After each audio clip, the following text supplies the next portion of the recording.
Akademya Militar sa Bansa o Philippine Military Academy. Ang mga ginoo at binibining ito ang mamamahala sa iba't ibang sangay ng sanggatahang lakas. Ikinikinta sa kanilang puso't isipan ng kagitingan, integridad at katapatan. Sila na sa hinaharap ay masa. Sumusunod po ang mga kadete ng Philippine Merchant Marine Academy o PMMA, isang institusyon sa pangmataasang edukasyon sa larangan ng naval na pinangangasiwaan ng pamahalaan. Maaari silang makapamili ng kanilang papasukang propesyon bilang Merchant Marine o Coast Guard. Narito ang talupad ng ating mga kawal ng Philippine Army na laging nakahandang maglingkod sa iba't ibang pamamaraan habang sinisiguro ang kalupaang teritorial. Isinusulong ang kaalaman sa pamumugitan ng Army Literacy Patrol System at iniaangat ang antas ng kabuhayan. Ang talupad ng mga kawal ng Philippine Navy, ang nangungunang tagapagtanggol at tagapangalaga ng ating nasa sakupang dagat, nagsasagawa ng rescue at relief operation sa panahon ng kalamidad, kabilang na rin ang pangangalaga sa yamang dagat at kapaligiran nito. Naririto po ang talupad ng mga kawal ng Philippine Air Force, ang tinagurian mga anghel na mapaglingap, tagabantay ng ating himpapawid. Sumusuporta para sa tactical air support at mobility para sa mga tauhan at kagamitan ng sanggatahang lakas. Kanilang napatunayan ang kagitingan sa gitna ng mga labanan at sa pagsaklolo sa panahon. Ang pangalawang brigada sa kasuotang battle dress attire ay binubuo ng Special Operations Forces. Nangunguna rito ang Scout Ranger at Special Forces ng Philippine Army. Mga indibidwal na nakakaangkat ang kasanayan at sinusuong ang operasyong tulad ng Small Unit Operations mula reconnaissance, intelligence, demolitions, gayon din ang jungle warfare at conventional warfare, mga pagbabanta sa pagsugil sa kalayaan at demokrasya. Sinusundan ito ng Special Operations Forces ng Philippine Navy, ang Naval Special Operations Command, Force Reconnaissance Group at Philippine Marine Corps. Sinanay yung mga unit na ito sa natatanging operasyon sa psychological at unconventional warfare, mga patubig, lupa at ere. Kabilang ang operasyong ukol sa reconnaissance, close combat, demolition, ang pagigibig na kasapi ng ating hukbong ipapawid ng Pilipinas. Tinatawa ng iba't ibang pangunahing sistema na sumusuporta sa iba't ibang misyon ng ating sanggatahang lakas ng Pilipinas.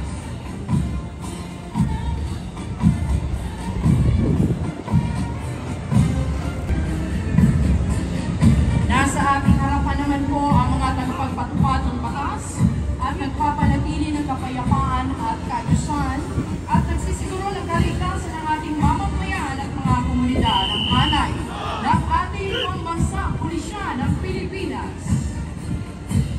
Nangunguna rito ang batalyon ng mga kadete mula sa kilalang Philippine National Police Academy. Hinuhubog ang mga karakter ng mga kadete ito upang mamuno sa hinaharap ng nananaig din bilang makadiyos, responsable at respetado mga public safety officer. Kasunod naman ang Special Action Force na kilalang pangunahing maneuver unit ng kapulisan na nakatuon sa rapid deployment sa anumang lugar sa bansa, partikular sa mga sitwasyong may pambansa at internasyonal na implikasyon sa larangan ng kontra-terorismo, civil disturbance management, search and rescue at iba pang espesyal na operasyon. Naririto rin po ang National Capital Region Police Office kaysa sa pagpapanatili ng kapayapaan ng ating mga komunidad. Sumusunod ang mga tauhan ng PNP Aviation Security Group, Explosive Ordnance Division, ang Mobile Force Battalion, SWAT at Highway Patrol Guardians of the Highway. Nariyan din po ang PNP Search and Rescue Forensic Group at Civil Disturbance Management.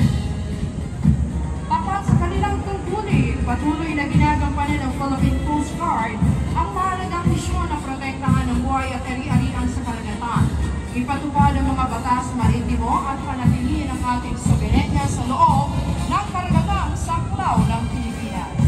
Sa bawat takbang ng kanilang marcha, tangan ang daming likas ng bawat tagapangalaga ng ating bayan-bayan. Ipinamana sila ang mataas-antasang profesionalismo at disiplina ng Coast Guardian sa kanilang pinakamataas na anyong seremonyal. Ipinapakita ng kanilang presensyang kakayahan ng Coast Guard na umangkop sa iba't ibang tungkulin mula search and rescue, pagtugon sa mga sakuna hanggang sa pangangalaga ng kalikasan. Sumusunod po ang mga kinatawan ng Bureau of Fire Protection sa pamumuno ni Fire Chief Superintendent Punto Masna. Responsable ang ahensya ito sa pagsisiguro ng kaligtasan ng mamamayan at kapinsalaang pulot ng sunog. Bahagi ng pagsisiguro ng BFP ay ang pagtuon sa mga paalala at mga pangindakan sa sulog, ang edukasyon sa fire safety, fire protection at life safety systems.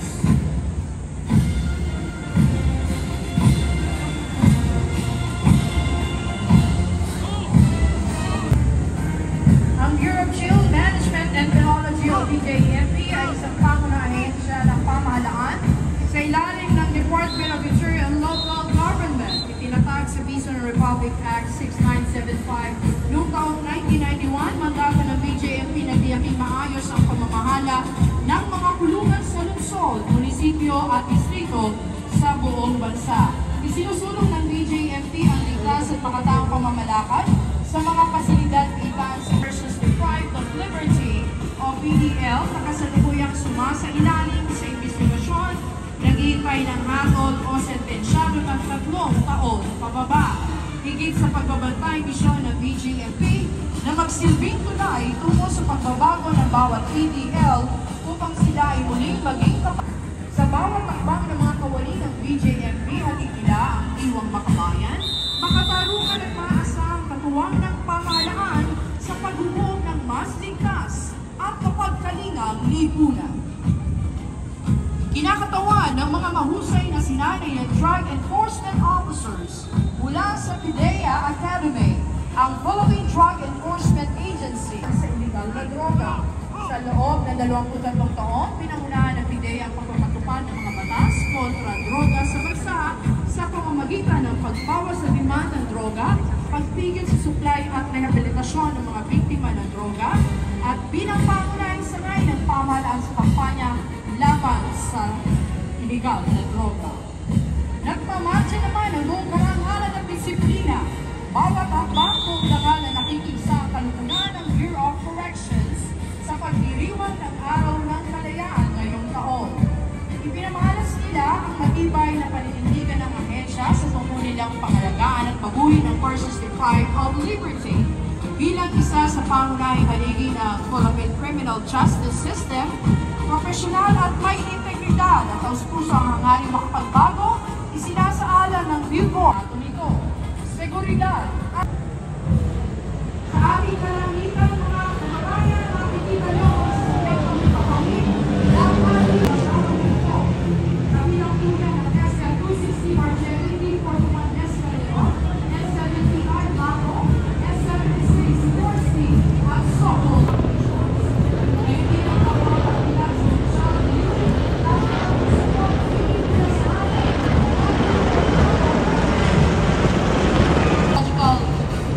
Nuclear team ng Philippine Army, ang ating PIA, light tactical vehicles at ang ambulance. Nasa inyo pa rin harapan ang search and rescue team mula po sa hanay ng ating buong kahima ng Pilipinas.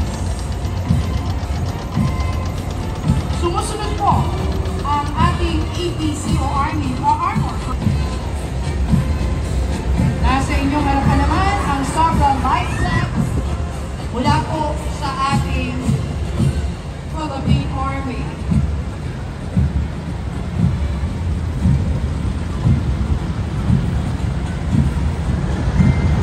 Hindi po natin po kaya ang 105mm howitzers mula po sa ating Philippine Navy Marines. Narito naman po ang Atmos self-propelled 155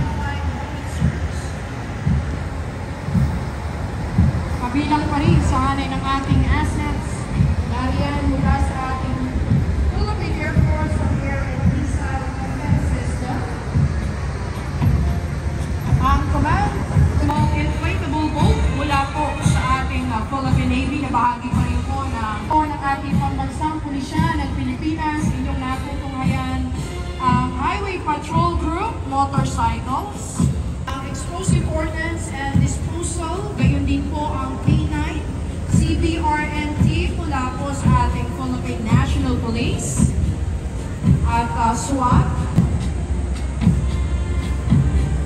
Nariyan din po ang PNP Mobile Clinic, all car ng PNP, ang Multi-Purpose Armored Vehicle and Commando B-150. Two teams mula naman sa ating Coast Guard. Nariyan Raft Asset, ang Regent Hall Inflatable Boat.